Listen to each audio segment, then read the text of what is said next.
اعوذ باللہ من الشیطان الرجیم بسم اللہ الرحمن الرحیم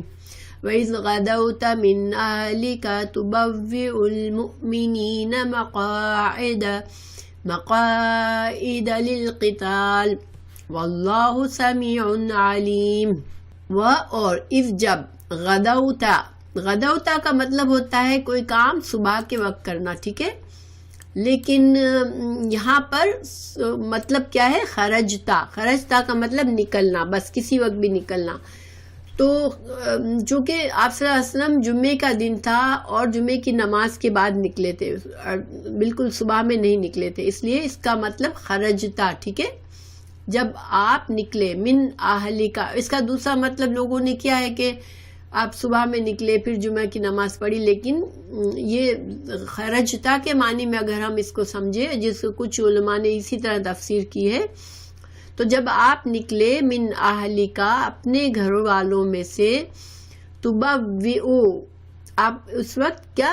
جنگی لباس پہن کر تیار ہو کے نکلے تھے، جو میں نے آپ کو بتایا کہ جب سب کی رائے لے لی اس کے بعد آپ صلی اللہ علیہ وسلم گئے اور جنگی لباس پہن کر نکلے تھے۔ تبوئو، تم بٹھا رہے تھے، بوا کسی کو سیٹ کر رہے تھے، المؤمنین، مومنوں کو، مقاعدہ، ٹھکانوں پر، مقعد کی جمع ہے مقاعدہ، ٹھکانوں پر، للقتال، جنگ کے لیے، یعنی کہ جنگ سے پہلے مورچہ بندی کر رہے تھے آپ صلی اللہ علیہ وسلم۔ تو مسلمانوں کو جب مورچہ بندی کرائی آپ نے، واللہ، اور اللہ تعالیٰ، سمیع علیم، اور اللہ سبحانہ تعالیٰ جو ہے وہ سب سن رہا تھا اور جب سب جان رہا تھا، کیونکہ اللہ کا علم ہر جگہ ہے، اللہ اپنے علم سے ہر بات سنتا ہے اور ہر بات جانتا ہے۔ ہمارے دلوں کی جو اندر خیالات بھی آتے ہیں اللہ سبحانہ تعالیٰ ان کو بھی جانتا ہے۔ تو اللہ تعالیٰ سمیع علیم، یہاں پر کہنے کا مقصد یہ ہے کہ جو کچھ اللہ تعالیٰ ذکر کر رہا ہے، جو تبصرہ آئے گا جنگ کا، یہ سب اللہ کی طرف سے بتایا جا رہا ہے تم کو، جو کہ سب کچھ جاننے والا ہے، یعنی کہ ہر چیز تم کو اس میں کوئی شک کی ضرورت نہیں ہے، یہ سب کچھ سچ باتیں بتائی جا رہی ہے تم کو۔ اذ جب، ہمت، ارادہ کیا، ہمہ ارادہ کرنا، طائفتانی، دو گروہ نے، طائفتن اس کی واحد ہے، جب دو گروہ نے، منکم تم میں سے، ان یہ کہ تفشلا، کہ دونوں بزدلی دکھائیں، واللہ، اور اللہ تعالی،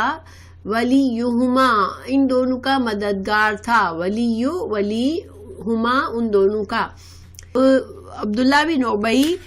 اپنے 300 آدمیوں کو لے کر چلا گیا، تو یہ دو قبیلے جو کہ ابھی نئے مسلمان ہوئے تھے، بنو سلمہ، خزرج سے بنو سلمہ اور بنو حارثہ، یہ بنو سلمہ اور بنو حارثہ کے دو قبیلے تھے، جن کے دل میں، یہ بخاری کی حدیث بھی ہے کہ ان کے دل میں تھوڑی سی گھبراہٹ ہوئی کہ ہم بھی چلے جائیں، کیونکہ یہ تو بہت سخت جنگ ہو جائے گی اور اس میں ہمارا نقصان ہی نقصان نظر آ رہا ہے۔ یہ صحیح بخاری کی حدیث ہے کہ جابر بن عبداللہ رضی اللہ عنہ سے روایت ہے کہ انہوں نے کہا کہ یہ آیت ہمارے بارے میں نازل ہوئی ہے، کیونکہ جابر بن عبداللہ ان قبیلوں سے تعلق تھا ان کا۔ انہوں نے فرمایا، جابر بن عبداللہ نے، کہ یہ آیت ہمیں بہت پسند ہے، کیونکہ اللہ تعالیٰ نے اس میں ہم اپنے آپ کو ہمارا ولی بتایا ہے۔ یہ جو ٹکڑا ہے واللہ ولیہما، حالانکہ ان پر تنقید آئی اس آیت میں، لیکن ساتھ ساتھ اللہ تعالیٰ نے یہ بتایا کہ چونکہ اللہ ان کا مددگار تھا، تو ان کو اللہ تعالیٰ نے ان کے دل بڑھا دیے، ان کے دل میں سے بزدلی دور کر دی۔ تو دیکھیں یہاں پر ہمیں یہ ایک بات پتہ چلتی ہے کہ جب بعض اوقات ایک انسان مخلص مسلمان ہوتا ہے لیکن کوئی گناہ اس کے دل میں خیال آنے لگتا ہے، تو اللہ سبحانہ تعالیٰ اس کی حفاظت فرماتے ہیں اور اس گناہ کو اس سے دور کر دیتے ہیں۔ تو اس میں بھی اللہ تعالیٰ کی مدد آتی ہے، جیسے کہ انسان ایک عادی گناہ گار نہیں ہے لیکن اچھا انسان ہے، اچھا مسلمان ہے، کبھی کسی وجہ سے کمزور ہوتا ہے تو اللہ تعالیٰ اس کی مدد فرماتے ہیں۔ وعلا، اور اللہ پر، وعلی اللہ، اللہ پر، فلیتوکل، مومنوں کا کام یہ ہے کہ اگر وہ مومن ہیں، اگر ایمان رکھتے ہیں اللہ پر، تو پھر ہر حال میں اللہ پر بھروسہ کرنا چاہیے، جو کہ انہوں نے ہمت آ رہی کہ اب یہ تو جنگ مشکل ہوگی. ان کو چاہیے تھا کہ اللہ پر بھروسہ کریں کیونکہ اللہ تعالیٰ مومنوں کے ساتھ ہوتا ہے اور جس کی مدد اللہ کرے اس کو کوئی نقصان نہیں پہنچا سکتا. پھر وَلَقَدْ اور البتہ تحقیق نصر مدد کی کم تمہاری اللہ نے بِبَدْرٍ بدر میں بھی. اور حال یہ تھا، یہ حال یا وال ہے، حال بتا رہا ہے حالانکہ انتم تم اذلتن تم بہت کمزور تھے. یعنی اذلہ کمپیریٹیولی تم آج کی نسبت احد کی نسبت تم زیادہ کمزور تھے. تمہارے پاس فوجی سامان بھی نہیں تھا، جنگ کا سامان بھی نہیں تھا، تم 313 نہتے لوگ تھے، لیکن اللہ نے تمہیں اتنی بڑی فتح دی. کیوں دی؟ کیونکہ فاتقوا اللہ، کیونکہ تم اس وقت تم ایمان کی حالت تمہاری بہت زیادہ تھی. مومنوں کی اللہ مدد کرتا ہے تو اس وقت تمہارا ایمان اور تمہاری اللہ پر بھروسہ زیادہ تھا، تقوی زیادہ تھا، تمہارے اندر اتحاد تھا، تو اللہ نے تمہاری مدد کی تھی. بعض لوگوں نے کہا کہ اچھا یہ تو بدر کا اللہ تعالیٰ نے یہاں کیوں ذکر کیا؟ یہ میں نے آپ کو بتا دیا کہ اللہ تعالیٰ نے کمپیریٹیو بتایا کہ احد میں تمہیں نقصان ہوا لیکن بدر میں تمہاری اللہ نے مدد کی تھی. فاتقوا اللہ تو تم کو چاہیے فاتقوا اللہ تو تم کو چاہیے کہ تم ڈرو اللہ سے. یعنی احد میں بھی تم اگر اللہ سے تقوی کرو لعلکم تاکہ تم تشکرون تاکہ تم شکر کر سکو. اب یہاں شکر کا یہاں کیا تعلق ہے؟ دیکھیں شکر کا مطلب ہے اللہ کی نعمتوں کا اعتراف کرنا. تو اللہ کی نعمتوں کا اعتراف یہ ہے اللہ نے ہمیں ایمان دیا، اللہ ہمارا ولی ہے، ہمارا دوست ہے مومنوں کا. تو پھر اس کا شکر کس طرح ہوگا کہ اللہ پر بھروسہ کرے انسان اور اللہ کی کسی حال میں نافرمانی نہ کرے. تو اللہ تعالیٰ نے احد کا ذکر کر کے ان کو سمجھایا کہ جن لوگوں نے نافرمانی کی رسول اللہ صلی اللہ علیہ وسلم کے حکم کی اور جو لوگ دنیا کے مال کے پیچھے پڑ گئے اور اصل مقصد بھول گئے، ان کو چاہیے کہ وہ اللہ سے ڈرے، تقوی کریں تاکہ وہ شکر گزار بنیں گے. اور شکر گزار بنیں گے تو کیا فائدہ ہوگا کہ شکر گزاری یہی ہے کہ اللہ تعالیٰ کو اپنا ولی سمجھے، اللہ پر بھروسہ کرے اور اللہ کے رسول کی فرما برداری کرے. تو اللہ تعالیٰ نے انہیں بدر کا واقعہ بتایا. پھر ابھی مزید یہ آیت بھی اسی سے تعلق ہے. اللہ تعالیٰ بتا رہے ہیں کہ جب تقولو یا رسول اللہ جب آپ کہہ رہے تھے، رسول اللہ صلی اللہ علیہ وسلم سے خطاب ہے کہ یا رسول اللہ جب آپ کہہ رہے تھے للمؤمنین مومنوں سے الن کیا نہیں یکفیکم کافی ہوگا تم کو ان یہ کہ یمدکم مدد کرے تمہاری ربکم تمہارا رب بثلاثتی 3,000 من الملائکتی فرشتوں میں سے منزلین اتارے ہوئے. تو اس آیت کا ترجمہ کیا ہے کہ تمہارے لیے کیا یہ کافی نہیں ہے؟ جب آپ مومنوں کو تسلی دے رہے تھے کہ کیا آسمان سے 3,000 فرشتے اتار کر اللہ تعالیٰ تمہاری مدد کرے تو تمہیں یہ کافی نہ ہوگا. تو یہ کب کہا تھا آپ صلی اللہ علیہ وسلم نے؟ اس کے بارے میں علماء کے دو رائے ہیں. ایک یہ ہے کہ یہ جنگ احد کی بات ہے، دوسرے یہ ہے کہ جنگ بدر کی بات ہے. تو جنہوں نے یہ کہا کہ جنگ احد کی بات ہے وہ کہتے ہیں کہ جب منافق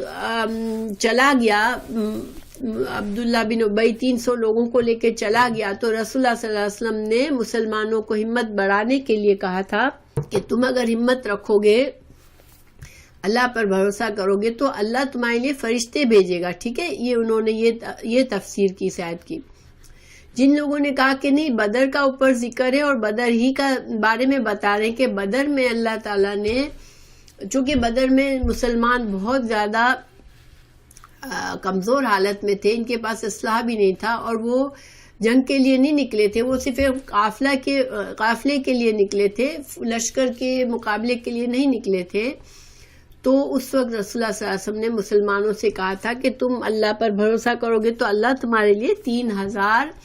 منزلین اتارے ہوئے، خاص اس مقصد سے اتارے ہوئے فرشتے کہ وہ تمہارے ساتھ جنگ کرے، تمہاری مدد کرے، اس لیے اتارے ہوئے۔ اس لیے فرشتے تو اور پرپس سے بھی آتے ہیں، لیکن اس آیت میں بتایا گیا کہ خاص اللہ تعالیٰ تمہارے لیے اتارے گا اس تمہاری جنگ میں، ساتھ ساتھ تمہارے شانہ بشانہ لڑنے کے لیے فرشتے اتارے گا، تو تمہیں یہ کافی نہیں ہو جائے گا؟ تو بہرحال زیادہ راجع بات جو ہے، زیادہ لوگوں نے یہی کہا کہ یہ جنگ بدر ہی کا ذکر چل رہا ہے کہ جنگ بدر میں اس طرح ہوا تھا۔ اللہ تعالیٰ بتا رہے ہیں کہ جنگ بدر میں یہ بات ہوئی تھی کہ تمہیں رسول اللہ صلی اللہ علیہ وسلم نے تسلی دی تھی، اور پھر اللہ تعالیٰ یہاں پر بتا رہے ہیں بلا کیوں نہیں، ان تصبرو، اگر تم صبر کرو گے۔ یہ اللہ کا کلام ہے کہ ہاں مسلمان، اللہ کے نبی نے تو وعدہ کیا، اب مگر اللہ تعالیٰ فرما رہے ہیں مسلمانوں سے کہ اگر تم صبر سے کام لوگے وَتَتَّقُوا، اور تم تقوی کرو گے، وَيَأْتُوكُمْ، اور وہ آئیں گے، یعنی تمہارے دشمن آئیں گے، من فورہم، اپنے پورے جوش کے ساتھ اچانک تمہارے سامنے آ جائیں گے، لڑنے کے جوش سے کے ساتھ، پوری تیاری کے ساتھ۔ ھذا یمددکم، تو کیا کرے گا؟ مدد کرے گا تمہاری، ربکم، تمہارا رب، بخمستی آلاف، 5000 من الملائکتی، فرشتوں میں سے، مسومین، جو کہ علامت والے فرشتے ہوں گے، یعنی تم جان لو گے کہ یہ فرشتے ہیں جو ہمارے ساتھ لڑ رہے ہیں، یعنی مسلمانوں کو پتہ بھی چلے گا کہ فرشتے ہمارے ساتھ ہیں۔ تو یہ دو آیات کا کیا مطلب ہوا کہ اللہ کے رسول صلی اللہ علیہ وسلم نے مسلمانوں کو تسلی دینے کے لیے کہا کہ تم ہمت رکھو گے تو اللہ فرشتوں سے تمہاری مدد کرے گا۔ تو اللہ تعالیٰ نے کہا ہاں کیوں نہیں کرے گا، مسلمان جس قدر صبر کریں گے، اور صبر کا مطلب یہاں کیا ہے کہ اللہ کے دین پر جمے رہیں گے اور اللہ پر بھروسہ کریں گے، اور کسی حالت میں بھی اللہ کے سوا یعنی کہ جو بھی سامنے مشکل آ رہی ہے اس کا مقابلہ کریں گے، صرف اللہ سے ڈریں گے اور تقوی کریں گے، یعنی اللہ اور اللہ کے رسول کی نافرمانی نہیں کریں گے، تو پھر 3000 تو کیا، تمہارا رب 5000 فرشتے بھیجے گا، اور وہ فرشتے ایسے ہوں گے کہ وہ نشان زدہ ہوں گے، یعنی علامات ہوگی ان کی، اور تم ان کو پہچانو گے کہ فرشتے تمہاری طرف سے لڑ رہے ہیں۔ اور فرشتے اترے تھے، اصل میں جنگ بدر میں بہت سی احادیث ہے کہ فرشتوں کو دیکھا تھا صحابہ کرام نے، انشاءاللہ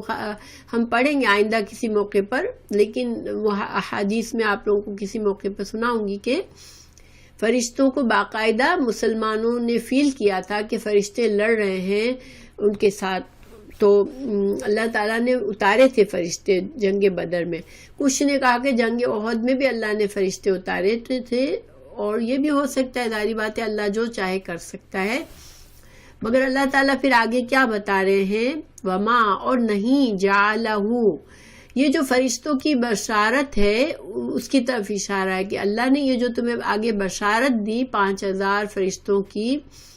تو اس کو اللہ تعالیٰ نے بشارت کیوں دی، کیا مقصد تھا، اللہ، صرف یہ مقصد تھا، بشرا، خوشخبری، لکم، تمہارے لیے، وَلِتَطْمَئِنَّ، اور تاکہ تم مطمئن ہو جاؤ، قلوبکم، تمہارے دل بھی، ساتھ اس بشارت سے، یعنی تم خوش ہو جاؤ، تمہیں اطمینان ہو جائے کہ ہم اکیلے نہیں، اللہ تعالیٰ نے فرشتوں سے ہماری مدد کی ہے۔ لیکن اصل حقیقت کیا ہے کہ فرشتوں کی ضرورت نہیں ہے اللہ کو، اللہ تعالیٰ، ومن نصر، نہیں ہے اصل مدد، اللہ، مگر من عند اللہ، اللہ ہی کی طرف سے، العزیز، جو کہ زبردست ہے، اللہ زبردست ہے، اللہ کو تو فرشتوں کی بھی ضرورت نہیں ہے، اللہ تو خود ہی کافی ہے تمہاری مدد کے لیے، الحکیم، حکمت والا ہے۔ تو یہ اللہ کی حکمت تھی کہ اللہ نے تمہیں فرشتوں کی بشارت دی اور فرشتوں کو بھیجا صرف تمہارے دلوں کو خوش کرنے کے لیے۔ آپ امیجن کریں کہ مسلمان بہت کم ہیں اور اتنے بڑے لشکر سے لڑ رہے ہیں، ان کو جب یہ پتہ چلے لڑائی کے دوران کہ ہم اکیلے نہیں لڑ رہے، فرشتے بھی ہمارے ساتھ ہیں، تو ان کا جوش اور ان کا اعتماد اور بڑھ گیا اور وہ بہت زیادہ ہمت سے لڑے۔ تو بس یہ مقصد تھا کہ تم کو خوشخبری دینی تھی تاکہ تمہارے دل مطمئن رہے اور تم لڑائی کی طرف دھیان دو، تم خوف میں نہ پڑ جاؤ، بلکہ تم اطمینان کے ساتھ لڑو، ورنہ اصل تو اللہ تعالیٰ خود ہی ہر چیز پر قادر ہے، زبردست ہے اللہ، اور اللہ کے کام حکمت سے ہے. تو اللہ تعالیٰ جو ہے وہ خود ہی تمہارے دشمنوں کو کافی ہو سکتا ہے. اور اللہ کیا چاہتا ہے اگلی آیت میں بتایا جا رہا ہے، لِيَقْطَعَ، تاکہ کاٹ دے وہ طرفاً ایک گروہ، من الذین، لوگوں میں سے، کفروا، جنہوں نے کفر کیا، او یکبتہم، یا رسوا اور ذلیل کر دے ان کو، کبتا رسوا کرنا، ذلیل کرنا ان کو، فینقلبوا، تو وہ لوٹ جائیں، خائبین، ناکام ہو کر. کیونکہ اللہ تعالیٰ تو چاہتا ہے کہ دشمن کی جڑ کاٹ دے اللہ، اور اللہ تعالیٰ چاہتا ہے کہ دشمن کو ذلیل و خوار کرے، مگر یہ اللہ کی حکمت ہے. یہاں پر حکیم کا جو لفظ آیا ہے، اللہ حکمت سے کام کرتا ہے، اسباب کے پردوں میں کرتا ہے. تو اللہ تعالیٰ نے تمہارے مومنوں کے ہاتھوں سے ان کو ذلیل کیا، مومنوں کے ہاتھوں سے ان کو رسوا کیا اور ان کو شکست دی. مومنوں کو لڑنا پڑا. یہ نہیں تھا کہ اللہ تعالیٰ بس آسمان سے معجزے کے طور پر تمام دشمن کے لشکر کو زمین پر گرا دے، کیونکہ اللہ تو وہ بھی کر سکتا ہے، لیکن یہاں پر مسلمانوں کا بھی تو امتحان ہے نا، کہ تم کیا کرتے ہو اللہ کی راہ میں، تم کتنی ہمت کرتے ہو، کتنی قربانی کرتے ہو. اس لیے اللہ تعالیٰ نے تمہارے ذریعے، ورنہ اللہ چاہتا ہے کہ ان کو ذلیل و رسوا کرے جو دشمن ہے اسلام کے. اور اللہ نے کیا جنگ بدر میں، کیونکہ تم نے تقویٰ کیا تھا، تم نے اللہ پر بھروسہ کیا تھا، اور تم نے اپنے ایمان تمہارا مضبوط تھا، تم اپنے پورے ہمت سے لڑے تھے اللہ پر توکل کر کے. تو یہ جو ہے اب یہاں تک ایک ٹاپک جیسے مکمل ہوا کہ اللہ تعالیٰ نے مسلمانوں کو سمجھایا دونوں جنگوں کا ریفرنس دے کر کہ ایک جنگ میں تم کیوں ہارے، ایک جنگ میں تم کیوں جیتے، اور کس طرح سے اللہ نے تمہاری مدد کی. اور اس میں تمہارے پاس کس چیز کی کمی تھی جس میں تمہاری شکست ہوئی. اس میں دو چیزوں کی کمی تھی. کس چیز کی؟ دو ورڈ بار بار آ رہے ہیں، ایک صبر اور ایک تقویٰ. اور صبر اور تقویٰ کا میں نے ڈیفینیشن آپ کو بتا دی تھی کہ یہاں پر صبر اور تقویٰ کس معنی میں ہے. ٹھیک ہے، کہ اللہ کی رسی کو مضبوطی سے تھامنا، اللہ پر توکل کرنا، صرف اللہ کا اور اللہ کے رسول کی فرما برداری کرنا، اور اللہ سے ہی ڈرنا. صرف اگر ان دو چیزوں کی کمی تھی تو تم کو نقصان ہوا. یہ دو چیزیں تھی تمہارے پاس تو تم کو اللہ نے فرشتوں کے ذریعے بھی تمہاری مدد کی اور تم کو عزت اور فتح نصیب کی. اب یہ بات ٹاپک ختم ہوا. اب آگے یہ اس اگلی آیت کا تعلق کس چیز سے؟ دیکھیے، جب رسول اللہ صلی اللہ علیہ وسلم، اب اس کے بارے میں یہ کیوں نازل ہوئی اگلی آیت، اس کے بارے میں تین چار احادیث ہیں. ایک حدیث ہے امام بخاری کی، کیونکہ شان نزول اس کو کہتے ہیں کہ حدیث کن حالات میں، قرآن کی آیت کن حالات میں نازل ہوئی تھی. تو ایک حدیث ہے امام بخاری کی کہ ابو ہریرہ رضی اللہ عنہ نے فرمایا کہ نبی کریم صلی اللہ علیہ وسلم جو تھے وہ فجر کی نماز کے بعد کچھ اسلام کے دشمنوں کے لیے پر لعنت کرتے تھے، ان کے لیے بددعا کرتے تھے. کچھ ایسے حالات ہوئے تھے تو اللہ تعالیٰ نے آپ صلی اللہ علیہ وسلم کو ایسا کرنے سے منع فرمایا کہ آپ ان کے لیے لعنت نہ کریں. ان پر اللہ تعالیٰ ہی جسے چاہتا ہے ہدایت دیتا ہے. ٹھیک ہے. اور دوسری ہے حدیث، یہ بھی امام بخاری کی ہے، کہ حضرت عمر رضی اللہ عنہ نے فرمایا کہ فجر کی بعد حارث بن ہشام، سہیل بن عمر اور صفوان بن امیہ کے بارے میں آپ صلی اللہ علیہ وسلم نے لعنت بھیجی تھی. تو اللہ تعالیٰ نے آپ کو منع فرمایا، کیونکہ اللہ تعالیٰ نے ان لوگوں کو توبہ کی توفیق دے دی اور وہ لوگوں نے توبہ کر لی. تو اللہ تعالیٰ نہیں چاہ رہے تھے کہ اللہ کا ارادہ تھا کہ ان لوگوں کو اللہ ہدایت دے گا، اس لیے اللہ کے رسول کو اللہ سبحانہ تعالیٰ نے منع فرمایا کہ آپ جو تھے آپ ان پر لعنت نہ دیں، کیونکہ پھر اللہ رسول کی دعا قبول ہو جاتی ہے اور وہ لوگ جن کے نصیب میں تھا ہدایت پانا تو ان کو وہ ہدایت سے محروم رہ جاتے، اس لیے اللہ تعالیٰ نے منع فرمایا. اور یہاں پر جنگ احد سے اس کا کیا تعلق ہے؟ حضرت انس بن مالک کی روایت ہے کہ جنگ احد میں جب آپ صلی اللہ علیہ وسلم کے زخمی ہو گئے، آپ کا دندان مبارک شہید ہوا، تو آپ بہت ہی دکھی ہوئے اور آپ کو فکر ہوئی کہ جو لوگ میرے ساتھ ایسا کر رہے ہیں اب ان کو اللہ ہدایت کیسے دے گا کہ وہ اپنے نبی کو بھی زخمی کر دیا انہوں نے۔ تو یہ بات جب آپ صلی اللہ علیہ وسلم نے کہی تو اللہ تعالیٰ نے فرمایا کہ آپ جو ہیں وہ یہ نہ سوچے کہ اللہ ان کو ہدایت نہیں دے گا۔ تو یہ بیک گراؤنڈ ہے اس آیت کا۔ اب میں آیت پڑھتی ہوں۔ لیسا نہیں ہے، لکا آپ کے لیے، من اللہ کے اس معاملے میں، اللہ کے فیصلے میں، شیئن کوئی چیز، او یا یتوب علیہم توبہ کر اللہ معاف کر دے ان کو، اللہ مہربان ہو جائے ان پر، او یا یعذبہم یا ان کو اللہ عذاب دے، فإنہم تو بے شک وہ ظالمون ظالم ہے۔ یعنی اللہ تعالیٰ فرمائے رہے ہیں یہاں پر، میں اگلی آیت بھی پڑھ لیتی ہوں پھر دونوں کا ساتھ کرتی ہوں ترجمہ۔ وَلِلَّهِ اور اللہ کے لیے، ما فی السماوات جو کچھ آسمانوں میں، ما فی الارض اور زمین میں ہے، یغفر وہ بخش دیتا ہے، لمن یشاء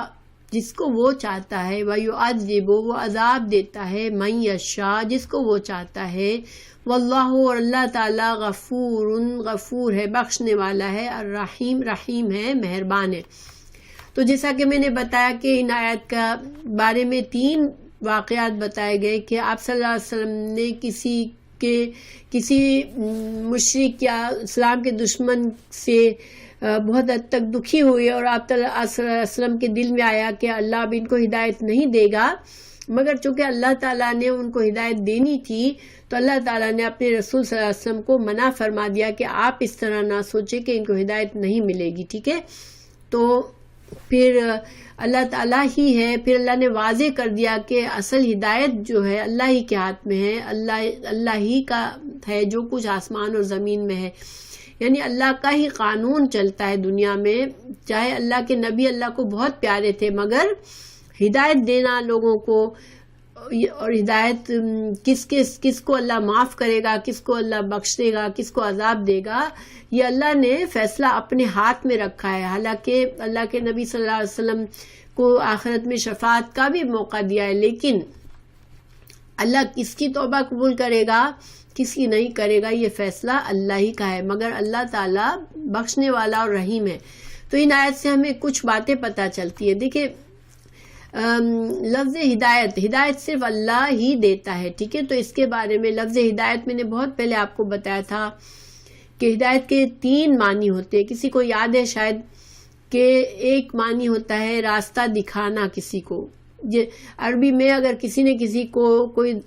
راستہ بتایا وہ بھی کہا جائے گا کہ اس نے ہدایت دی، ٹھیک ہے۔ لیکن راستے پر چلنے کی توفیق یہ بھی ہدایت کا معنی میں استعمال ہوا ہے کہ اللہ تعالیٰ نے توفیق دی اسے، یعنی اللہ نے اس کو ہدایت دی، اور وہ ہدایت پر قائم رہنے کی توفیق کہ وہ جنت تک پہنچ جائے وہ بھی اللہ کی طرف سے ہوتی ہے۔ تو گویا صرف جو رسول اللہ صلی اللہ علیہ وسلم اللہ کے پیارے نبی ہیں،